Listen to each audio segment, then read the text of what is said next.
வணக்கம். நீங்கள் இணைந்திருப்பது வசந்தம் தொலைக்காட்சியின் மதிய நேர பிரதான செய்திகளோடு. உங்களோடு இணைந்து கொள்ளும் நான் கவிதா பாரதி. விரிவான செய்திகளுக்கு செல்வதற்கு முன்னர் இன்றைய நாளுக்கான முதன்மை செய்திகளை பார்க்கலாம்.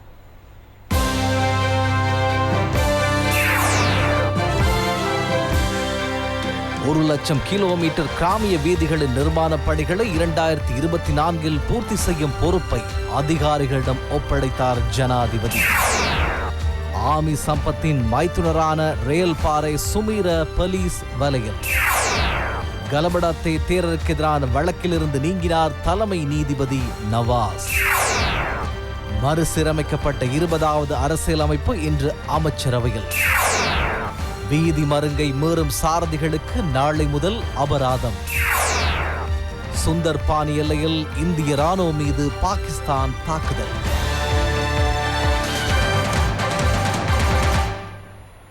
அவை எமது முதன்மை செய்தி. இனி விரிவான செய்திகள். 1,00,000 கிலோமீட்டர் கிராமிய வீதிகளை நிர்மாணிக்கும் திட்டத்தை 2004ஆம் ஆண்டில் நிறைவு செய்து அதனை பிரதான வீதி தொகுதியுடன் இணைக்கும் பொறுப்பை ஜனாதிபதி கோட்டாபே ராஜபக்ச சம்பந்தப்பட்ட அதிகாரிகளிடம் ஒப்படைத்தார். இலகுவாகவும் துரிதமாகவும் பாதுகாப்பாகவும் தமது போக்குவரத்து தேவையை நிவர்த்தி செய்து கொள்வது நாட்டிலுள்ள சகல பிரஜைகளுக்கும் காணப்படுகின்ற உரிமை என இங்கு தெரிவிக்கப்பட்டது.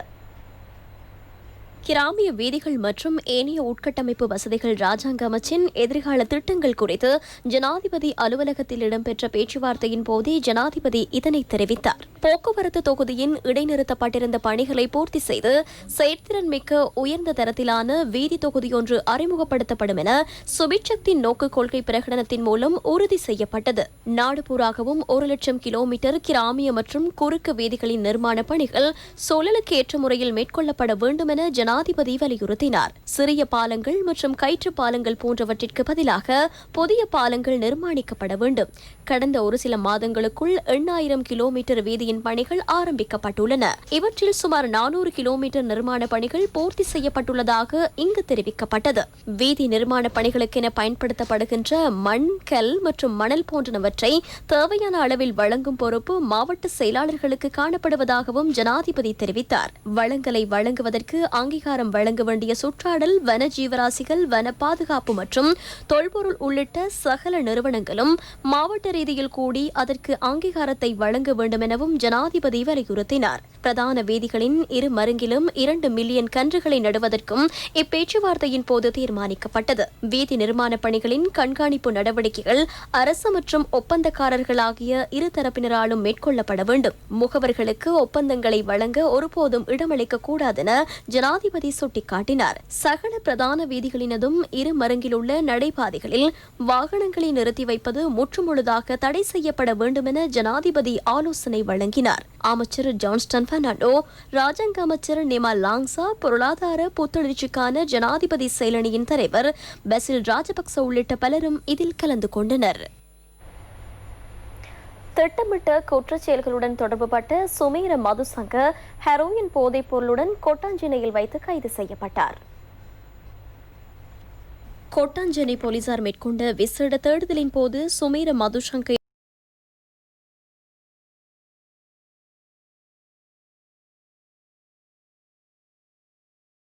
சுமீர 1 கிராம் 200 மில்லிகிராம் ஹெரோயின் போதைப் பொருளுடன் கைது செய்யப்பட்டார். இவர் திட்டமிட்ட குற்றக்குழு உறுப்பினரான ஆமி சம்பத்தின் ஆதரவாளர் என தெரிய வந்துள்ளது. இவர் இன்று நீதிமன்றத்தில் ஆஜர்படுத்தப்பட உள்ளதாக கொட்டாஞ்சேனை போலீசார் தெரிவித்துள்ளனர். பத்திகம பகுதியில் மேற்கொள்ளப்பட்ட தேடுதலின் போது ஹெரோயின் போதைப் பொருளை எடுத்துச் சென்ற 2 சந்தேக நபர்கள் கைது செய்யப்பட்டனர். ஒரு சந்தேக நபரிடமிருந்து 10 கிராமும் 160 மில்லிகிராம் ஹெரோயின் போதைப் பொருளும், மற்றைய சந்தேக நபரிடமிருந்து 12 கிராமும் 310 மில்லிகிராம் ஹெரோயினும் கண்டெடுக்கப்பட்டது.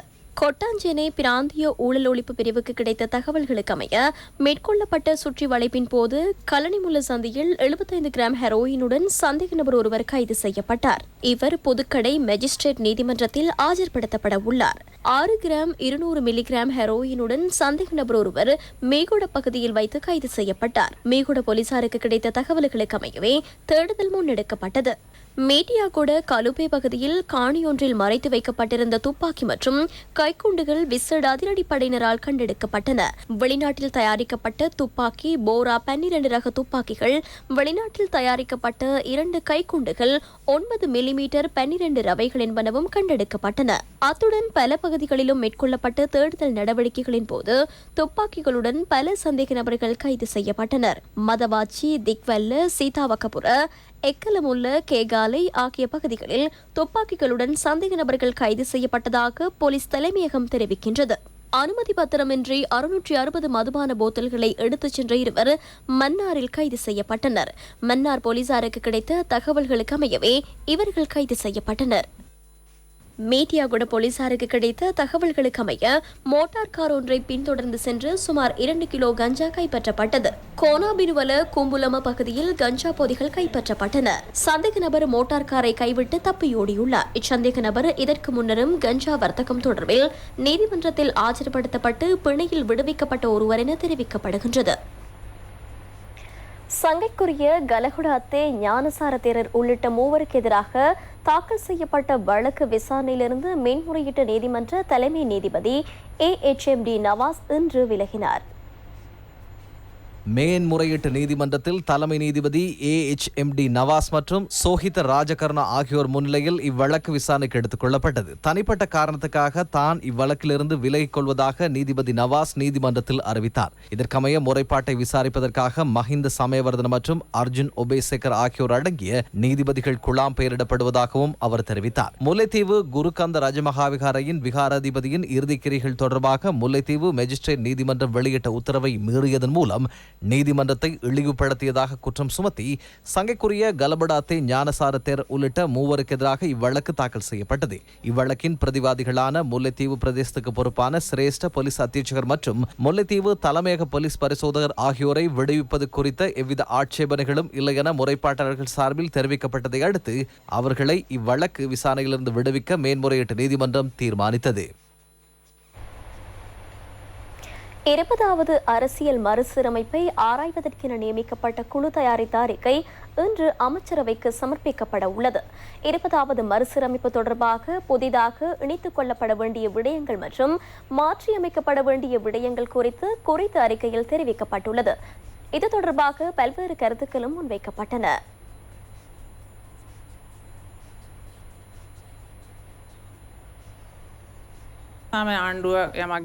பதவியில் உள்ள அரசாங்கம் ஒன்று எதையேனும் கொண்டு வந்தால் அதற்கு ஆளும் கட்சி சிறந்தது என்றும் எதிர்க்கட்சி கூடாது என்றும் கூறுகிறது. 19வது அரசியல் யாப்பில் பல்வேறு குறைபாடுகள் காணப்படுவதனாலேயே 20வது மறுசீரமைப்பு ஏற்படுத்தப்படுகிறது. அரசாங்கத்திற்கு எதிரானவர்களே இதை விமர்சிக்கின்றனர்.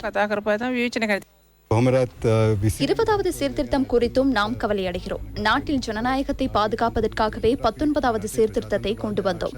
ஆனால் 20வது சீர்திருத்தத்தில் நாட்டில் ஜனநாயகம் ஒருபுறம் இருக்க காலனித்துவத்தை நோக்கிய ஒரு நிலையை நாம் கருதுகிறோம். வேதி மருங்கு சட்டத்திற்கு முரணாக செயற்படுகின்ற சாரதிகளுக்கு எதிராக நாளை முதல் சட்டம் அமுல்படுத்தப்படும் என போக்குவரத்து கட்டுப்பாடு மற்றும் வீதி பாதுகாப்பு தொடர்பான பணிப்பாளரும் சிரேஷ்ட போலீஸ் அத்தியட்சகருமான இந்திக ஹப்புகுட தெரிவித்துள்ளார். மோட்டார் சைக்கிள்கள் மற்றும் முச்சக்கர வண்டி சாரதிகளுக்காக வீதிமருங்கு சட்டம் அமுல்படுத்தப்படுகின்ற விதத்தை கண்காணிப்பதற்காக ராஜகிரிய சுற்றுவட்ட பகுதிக்கு இன்று வருகை தந்த போது ஊடகங்களுக்கு கருத்து தெரிவிக்கையில் சிரேஷ்ட போலீஸ் அத்தியட்சகர் இதனை குறிப்பிட்டார். 2018ஆம் ஆண்டில் வெளியிடப்பட்ட புதிய குற்றப்பத்திரிகையில் காணப்படுகின்ற 33இல் வீதிமருங்கு சட்டத்திற்கு அமைய 2000 ரூபாய் அபராதம் விதிக்க முடியும். இந்த சட்டம் குறித்து ஊடகங்கள் மூலம் சுமார் 2 வாரங்களாக அறிவுறுத்தல்கள் வழங்கப்பட்டுள்ளதாக இந்திக ஹப்புகொட சுட்டிக்காட்டினார். கடந்த திங்கள், செவ்வாய் மற்றும் இன்றைய தினம் வீதிமருங்கு சட்டம் பரிசீலிக்கப்பட்டதுடன் 1500 போலீஸ் அதிகாரிகளும் 200 பெண் போலீஸ் அதிகாரிகளும் இதில் ஈடுபடுத்தப்பட்டனர். வாகன நெரிசல் மிக்க இடங்களை அடையாளம் காணுதல் மற்றும் வீதிமருங்கு சட்டத்தை மீறிய சாரதிகளை இனங்காண்பதற்கும் விமானப்படையின் ட்ரோன் கேமராக்கள் பயன்படுத்தப்பட்டன. ஸ்ரீ ஜெயவர்தனபுர, காலி வீதி, பேஸ்லைன் மற்றும் ஹைலெவல் வீதி என்பன இதற்கென தேர்ந்தெடுக்கப்பட்டு வீதிமருங்கு சட்டத்தின் கீழ் வாகனங்கள் செலுத்த 3 தினங்களாக நடவடிக்கை எடுக்கப்பட்டன. இவ்வேலை சட்டமூடாக எதிர்பார்க்கப்பட்டவாறு மோட்டார் சைக்கிள் ஓட்டுநர்கள் மற்றும் முச்சக்கர வண்டி ஓட்டுநர்கள் இந்த சட்டத்தை உரிய முறையில் பின்பற்றவில்லை எனவும் ஹபுகொட தெரிவித்துள்ளார். பஸ் வண்டி தரிப்பிடத்தில் போலீஸ் அதிகாரிகள் நிறுத்தப்பட்டு பஸ் வண்டிகள் நிறுத்தப்படும் விதமும் முச்சக்கர வண்டிகள் மற்றும் மோட்டார் சைக்கிள்கள் பயணிக்கின்ற விதமும் பரிசோதிக்கப்பட்டன. இவ்வேலை திட்டத்திற்கு ராணுவத்தின் உதவியும் இன்றைய தினம் கிடைத்தது. எதிர்காலத்தில் வீதி அபிவிருத்தி அதிகார சபையும் போக்குவரத்து அமைச்சும் இணைந்து வீதிகளை அபிவிருத்தி செய்யும் போது முச்சக்கர வண்டிகள் மற்றும் மோட்டார் சைக்கிள்களுக்கு பிரத்யேக மருங்கொன்றை ஒதுக்குவதற்கும் நடவடிக்கை எடுக்கப்படும்.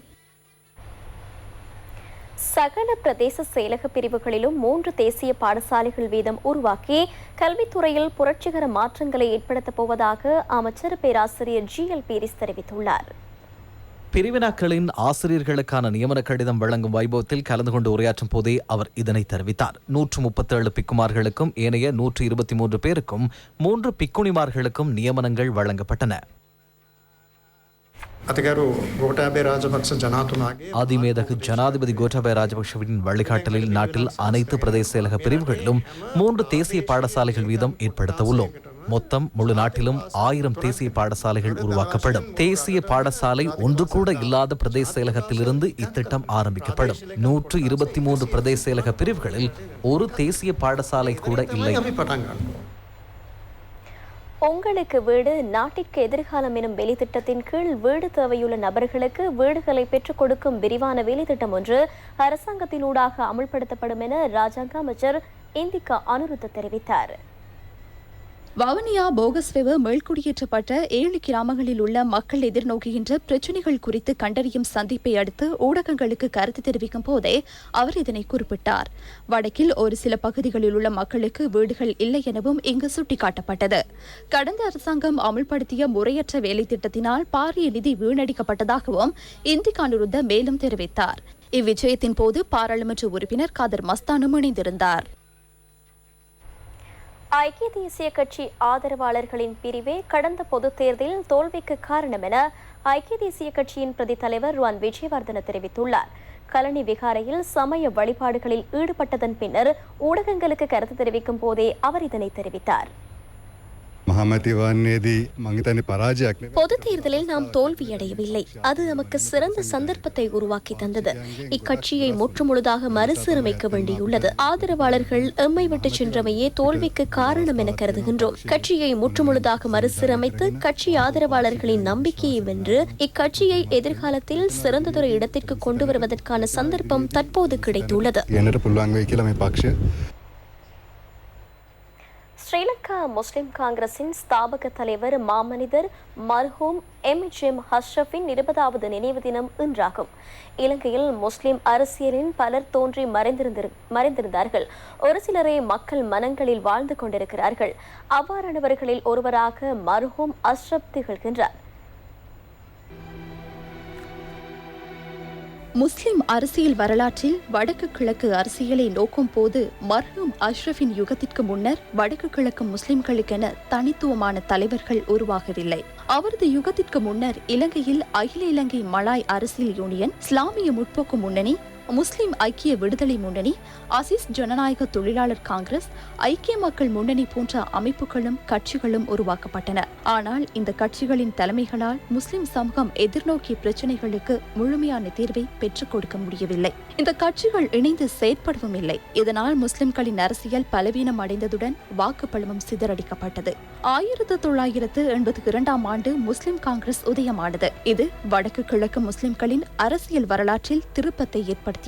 அம்பாறை மாவட்டத்தின் சம்மாந்துறை மண்ணின் 1948 ஆண்டு அக்டோபர் 23 பிறந்த அஷ்ரப் 2000 ஆண்டு செப்டம்பர் மாதம் 16 தமது சமூகத்தின் எதிர்கால கனவுகளோடு விண்ணில் பறக்கையில் அரநாயக்க வான்பரப்பில் தனது 51வது அகவையில் அகால மரணமடைந்தார். முஸ்லிம் அரசியலில் மாத்திரமன்றி தேசிய அரசியலிலும் ஆளுமையின் அடையாளமாக விளங்கிய மர்ஹூம் MHM அஷ்ரப் மறைந்து இன்றுடன் 20 வருடங்கள் பூர்த்தியடைந்துவிட்டன. அவரது காலத்தில் நாட்டின் முஸ்லிம் மக்களுக்கு ஆற்றிய சேவைகள் அளப்பரியன. 1982 ஆண்டு ஸ்ரீலங்கா முஸ்லிம் காங்கிரஸை உருவாக்கிய அவர் அதனை 1986 ஆண்டு அரசியல் கட்சியாக பதிவு செய்தார். 14 வருடங்கள் அக்கட்சியின் தலைவராக செயற்பட்ட அவர் தனது செயற்திறன் மிக்க தலைமைத்துவ ஆளுமையினால் சாதித்தமை ஏராளம். உலகில் 1000 1000 மனிதர்கள் பிறக்கின்றனர். அவ்வாறு பிறக்கின்ற எல்லோரையும் மக்கள் ஞாபகப்படுத்திக் கொள்வது இல்லை. மக்களுடன் மக்களாக வாழ்ந்து தங்கள் வாழ்க்கையை அவர்களுக்காக அர்ப்பணித்து அம்மக்களின் மனங்களை கொள்ளை கொண்ட சிலரை அம்மக்களால் மறக்கப்படாது தொடர்ந்தும் நினைவு கூறப்படுகின்றனர். அவ்வாறு இலங்கை மண்ணில் பிறந்து வாழ்ந்து மறைந்த பல்லாயிரம் மனிதர்களில் ஒரு சிலரை மறைந்தும் மக்களால் மனதில் வாழ்ந்து கொண்டிருக்கிறார்கள். அவ்வாறான ஒரு தலைவரில் அஷ்ரஃபும் ஒருவர் என்றால் அது மிகையல்ல. மர்ஹூம் அஷ்ரஃபின் தேசிய மற்றும் சமூக ரீதியிலான இலக்கை அடைய அந்த மாபெரும் தலைவர் மறைந்த இந்த செப்டம்பர் 16ஆம் தேதியிலிருந்து அவரது சிந்தனையில் மலர்ந்த தேசிய சமாதானத்தை அடைவதற்கும் முஸ்லிம் சமூகத்தின் அபிலாஷைகளையும் எதிர்பார்ப்புகளையும் பெற்றுக் கொடுப்பதற்கு முஸ்லிம் தலைவர்கள் அனைவரும் ஒன்றுபட்டு செயலாற்ற வேண்டும் என்பதே அம்மாபெரும் தலைவருக்கு செலுத்தும் நன்றி கடனாகும். அம்பாறை மாவட்ட ஒருங்கிணைப்பு குழு கூட்டம் மாவட்ட ஒருங்கிணைப்பு குழு இணைத்தலைவர்களான பாராளுமன்ற உறுப்பினர் WD வீரசிங்க மற்றும் கிழக்கு மாகாண ஆளுநர் அனுராதா யஹம்பத் ஆகியோர் தலைமையில் இடம்பெற்றது.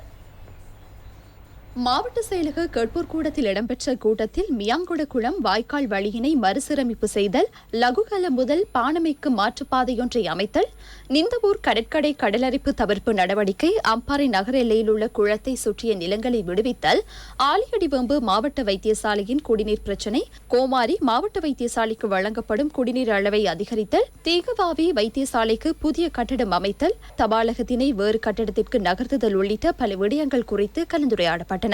ராஜாங்க அமைச்சர் விமலவீர திசாநாயக்க, பாராளுமன்ற உறுப்பினர்களான வைத்திய கலாநிதி Tilak Rajapaksa, MC Faisal Kasim, NF Musharraf, T Kalaiyarasan உள்ளிட்ட அரசியல்வாதிகள், திணைக்கள தலைவர்கள், ராணுவ உயரதிகாரிகள் என பலரும் இதில் கலந்து கொண்டனர். இதேவேளை கிழக்கு மாகாணத்தில் உள்ள வைத்தியசாலைகளில் மக்களுக்கான தரமான சேவைகளை உறுதிப்படுத்தும் நோக்கில் சாய்ந்தமருது வைத்தியசாலைக்கு விஜயம் செய்த கிழக்கு மாகாண ஆளுநர் அனுராதா யஹம்பத் உட்கட்டமைப்பு வசதிகளை பார்வையிட்டதுடன் வைத்தியசாலையில் காணப்படுகின்ற குறை நிறைகளையும் கேட்டறிந்தார். இவ்வைத்தியசாலையின் அபிவிருத்தி உள்ளிட்ட உட்கட்டமைப்பு வசதிகளை விஸ்தரிப்பதற்கு தன்னாலான அனைத்து நடவடிக்கைகளையும் மேற்கொள்வதாக ஆளுநர் இதன்போது உறுதியளித்தார். ஸ்ரீலங்கா பொதுஜன பெரமுன கட்சியின் கல்முனை தொகுதி அமைப்பாளர் ரிஸ்வி முஸ்தபா, கல்முனை பிராந்திய சுகாதார சேவைகள் பணிப்பாளர் டாக்டர் சி சுகுணன், சாய்ந்தமருது வைத்தியசாலை வைத்திய உத்தியோகத்தர் டாக்டர் M மிஹ்லார் உள்ளிட்ட அபிவிருத்தி குழுவினர் இதில் கலந்து கொண்டனர். வவுனியா செட்டிக்குளம் பிரதேச செயலக ஒருங்கிணைப்பு குழு கூட்டத்தின் போது பல தீர்மானங்கள் எட்டப்பட்டன. வவுனியா செட்டிக்குளம் பிரதேச செயலக ஒருங்கிணைப்பு குழு கூட்டம் வவுனியா மாவட்ட ஒருங்கிணைப்பு குழு தலைவர் குலசிங்கம் திலீபன் தலைமையில் இடம்பெற்றது. பாராளுமன்ற உறுப்பினர்களான செல்வம் அடைக்கலநாதன், வினோ நோகராதலிங்கம், செட்டிக்குளம் பிரதேச செயலாளர் K சிவகரன் மற்றும் பிரதேச சபை உறுப்பினர்கள், திணைக்கள தலைவர்கள், போலீசார் என பலரும் இதில் கலந்து கொண்டனர். செட்டிக்குளம் வைத்தியசாலையில் மூடப்பட்ட நிலையில் உள்ள விடுதி தொடர்பாக வைத்தியசாலை பணிப்பாளரினால் எழுத்து மூலம் தரும் பட்சத்தில் அதற்கு தீர்வுகளை உடனடியாக பெற்றுத் தருவதாக இதன்போது தீர்மானிக்கப்பட்டது. அத்துடன் செட்டிக்குளம் பிரதேசத்தில் உள்ள பாடசாலைகளில் நிலவும் ஆசிரியர் பற்றாக்குறை தொடர்பாகவும் கலந்துரையாடப்பட்டது. கண்ணாட்டி கணேசபுரத்தில் நீண்டகாலமாக கிரவல் அள்ளும் பணிகள் இடம்பெறுவதாகவும் இதற்கு மக்கள் எதிர்ப்பு தெரிவித்து ஆர்ப்பாட்டங்களை நடாத்திய போதிலும் அதற்கு தீர்வு கிடைக்கவில்லை என்றும் தெரிவிக்கப்பட்டிருந்த நிலையில் தற்காலிகமாக கிரவல் அள்ளும் பணிகளை நிறுத்தி வைக்குமாறு அபிவிருத்தி குழு தலைவரால் பணிக்கப்பட்டதுடன் சம்பந்தப்பட்ட திணைக்களத்துடன் பேசி இது தொடர்பான இறுதி தீர்மானம் எடுக்கப்படும் என்றும் இங்கு தெரிவிக்கப்பட்டது. கடந்த 3 தசாப்தங்களாக அகதி வாழ்க்கை வாழும் வவுனியா சிதம்பர நகர் மக்களின் அவல நிலையை இன்றைய மக்களுக்காக நாம் தொகுப்பில் நோக்குகின்றோம்.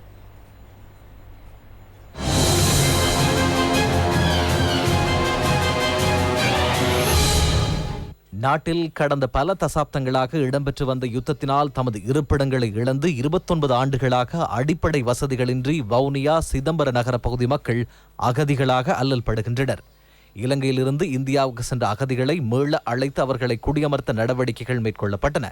அவ்வாறு வரவழைக்கப்பட்ட மக்களை தங்க வைப்பதற்காக வவுனியா ஆசியகுளம் கிராம உத்தியோகத்தர் பகுதிக்குட்பட்ட சிதம்பரபுரம் பகுதியிலிருந்து காடுகளை அழித்து 1990ஆம் ஆண்டு சிதம்பரபுரம் முகாம் உருவாக்கப்பட்டு இம்மக்கள் குடியமர்த்தப்பட்டனர். இங்கிருந்த மக்கள் ஏற்கனவே அவர்களின் சொந்த இடங்களில் குடியமர்த்தப்பட்டனர். இங்கு எஞ்சியிருக்கும் மக்கள் மீள குடியமர்த்துவதற்கு சொந்த காணிகளற்றவர்களாக உள்ளனர். 193 குடும்பங்களைச் சேர்ந்த மக்கள் தொடர்ந்தும் இம்முகாம்களிலேயே தங்கியுள்ளனர். கடந்த 2016ஆம் ஆண்டு இம்மக்களை மீள குடியமர்த்த நடவடிக்கை எடுப்பதாக வன இலாக்காவின் கட்டுப்பாட்டில் இருந்த 100 ஏக்கர் காணி விடுவிக்கப்பட்டு தலா 3 பரப்பு காணி வீதம் வழங்கப்பட்டது. காணிகள் வழங்கப்பட்டு பல ஆண்டுகள் கடந்துள்ள நிலையில் இவர்களுக்கான நிரந்தர வீடுகளோ அடிப்படை வசதிகளோ இதுவரை வழங்கப்படவில்லை. இங்கு அல்லல்படும் மக்களின் குறைகளை தீர்த்து வைக்க சம்பந்தப்பட்ட தரப்பினர் நடவடிக்கை எடுக்க வேண்டும் என்பதே அம்மக்களின் கோரிக்கையாகும். 22 வருஷம் 23 வருஷமா நாங்கள் இங்கே சிதம்பரம் நகரில் தான் இருக்கிறோம். முனியப்பர் இதில் முகாம் இருந்தபடியே தான் நாங்கள் இதுவரையும் இதில் எந்த ஒரு முயற்சியுமே எந்த ஒரு வசதிகளுமோ எதுவுமே இல்லாமல் இப்படியே தான் முகாமில் எப்படி வாழ்கிறோமோ அதே போல தான் இப்போ இந்த இடத்துலேருந்து நாங்கள் வாழ்கிறோம். அது ஏன்னா 3 பிள்ளைகள் அதில் மூத்த மகனுக்கு சரியான வருத்தம் மூலையில் கட்டுன்னு சொல்லி வருத்தம் அப்புறம் செய்தது. அப்போ அந்த இவர் வேலையை போய் வந்து தான் அப்புறம் நீங்க கொண்ட கிளிநெய் கொண்டு போகணும் எல்லாம் பார்க்கணும். இன்னும் வீட்டு திட்டமும் தரையில் இந்த வீட்டிலாம் இருக்கிறோம். 90ஆம் ஆண்டு நாங்கள் இடம்பெயர்ந்து போனோம். அகதியாக போய் ராமேஸ்வரத்தில் இருந்து ராமேஸ்வர ஊடாக நாங்கள் சேலம் மாவட்டத்தில் இருந்தோம். அங்கேயும் ஒரு முகாமுக்குள்ளே தான் நாங்கள் 10 ரூமில் தான் வாழ்ந்து வந்தோம். ஏன்னுக்கிட்ட அங்கே அகதியாக இருக்கிறதுக்கு தான் போகிறதுக்கும் ஒரு பாசு வர்றதுக்கும் ஒரு பாசு அப்படி ஒரு அகதியாக தான் நாங்கள் இருந்தோம். இப்போ இங்கேயும் வந்து நாங்கள் 7 வருட காலமாக நாங்களும் இங்கேயும் ஒரு அகதி மாதிரி தான் இருக்கிறோம். ஏன்னுக்கிட்ட எங்களுக்கு இருக்கிறதுக்கு காணி மட்டும் தான் தந்திருக்காங்க, ஒரு வீடு வாசல் ஒன்றும் தரல. இம்மக்களின் அவல நிலை தொடர்பாக வவுனியா மாவட்ட ஒருங்கிணைப்பு குழு தலைவரும் பாராளுமன்ற உறுப்பினருமான குலசிங்கம் திலீபன் கருத்து தெரிவித்தார். அவர்களுக்கு வருகிற வீட்டு திட்டத்தில் முன்னுரிமை அடிப்படையில் அந்த வீட்டு திட்டத்தை நான் வழங்குவேன். நான் சொல்றதை நீங்கள் உறுதிமொழியாக கூட எடுத்துக்கொள்ளலாம். நான் அதை பெற்றுத் தருவேன். வவுனியா மாவட்ட மறுசீரமைப்பு அதிகார சபையின் பதிவாளர் திருமதி குரூஸும் கருத்து வெளியிட்டார். கடந்த வாரம் எங்களுக்கு 10ஆம் தேதி எங்களுடைய விடமைப்பு நிர்வாகத்துறை அமைச்சர் இடம்பெற்ற மாவட்ட முகாமையான கூட்டத்தில் வந்து எங்களுடைய கௌரவ ராஜாங்க அமைச்சராக இந்த வீடுகளுக்கான நிதி கூடிய விரைவில் வழங்கப்படும் என்று எங்களுக்கு தெரிவித்துள்ளார்.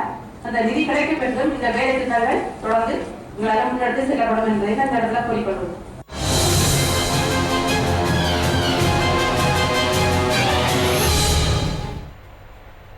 செய்தித் துளிகளின் தொகுப்பு அடுத்து. அம்பாறை மாவட்ட பிரதேச செயலகங்களினால் முன்னெடுக்கப்பட்டும் மகளிர் அமைப்புகளுக்கு இடையிலான செயற்திட்ட ஒழுங்கமைப்பு கூட்டம் அம்பாறை மாவட்ட செயலகத்தில் இடம்பெற்றது. மாவட்ட மகளிர் அதிகாரி சுரேகா எதிரிசிங்க தலைமையில் இடம்பெற்ற கூட்டத்தில் மகளிர் சங்க பிரதிநிதிகள் உள்ளிட்ட பலர் கலந்து கொண்டனர். நெடுங்கேணி 17வது படைப்பிரிவைச் சேர்ந்த 75 ராணுவ வீரர்கள் இரத்த தானம் வழங்கியுள்ளனர். வடக்கு கிழக்கு பகுதியிலுள்ள வைத்தியசாலைகளுக்கு தேவையான குருதியை வழங்கும் நோக்கில் 17வது படைப்பிரிவின் தளபதி மேஜர் சில்வாவின் ஏற்பாட்டில் இரத்த தான நிகழ்வு இடம்பெற்றது. வவுனியா மாவட்ட வைத்தியசாலையில் இரத்த வங்கிக்கு இங்கு சேகரிக்கப்படும் குருதி வழங்கப்பட உள்ளது. ஒட்டுச்சுட்டான் பிரதேச செயலக பிரிவில் காணி பிரச்சனைகள் தொடர்பாக ஆராயும் கூட்டம் ஒட்டுச்சுட்டான் பிரதேச செயலகத்தில் இடம்பெற்றது. பிரதேச செயலாளர் அகிலன் தலைமையில் இக்கூட்டம் இடம்பெற்றது. பல்வேறு நிறுவனங்களுக்கு காணிகளை வழங்குவது தொடர்பாக 36 விண்ணப்பங்கள் ஏற்றுக்கொள்ளப்பட்ட நிலையில் அரசு அதிகாரிகளுடனான சந்திப்பு இடம்பெற்றுள்ளது. இத்துடன் வசந்தம் தொலைக்காட்சியின் மதிய நேர பிரதான செய்தி நிறைவடைகின்றது. எமது இரவு நேர பிரதான செய்தி இரவு 8 மணிக்கு இடம்பெறும். வணக்கம்.